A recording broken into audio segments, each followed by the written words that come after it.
भर्तियों और बेकायदगियों का नोटिस लेते हुए निजकारी कमीशन ने ज़रूरी तरक्याती बैंक में हर किस्म की भर्तियों पर पाबंदी आयद कर दी है।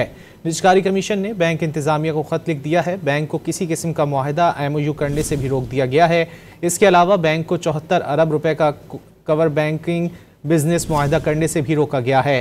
निजकारी कमीशन ने ज़रूरी बैंक को अखराजात में फौरी तौर पर कमी करने की हिदायत की है। भर्तियों और बेकायदगियों का नोटिस लेते हुए निजकारी कमीशन ने ज़रूरी तरक्याती बैंक में हर किस्म की भर्तियों पर पाबंदी आयद कर दी है। निजकारी कमीशन ने बैंक इंतजामिया को खत लिख दिया है। बैंक को किसी किस्म का मुआहदा MOU करने से भी रोक दिया गया है।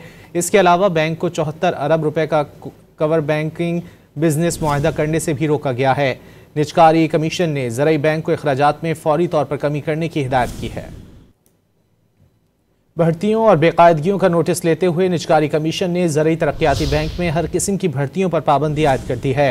निजकारी कमीशन ने बैंक इंतजामिया को खत लिख दिया है। बैंक को किसी किस्म का मुआहदा MOU करने से भी रोक दिया गया है। इसके अलावा बैंक को 74 अरब रुपए का कवर बैंकिंग बिजनेस मुआहदा करने से भी रोका गया है।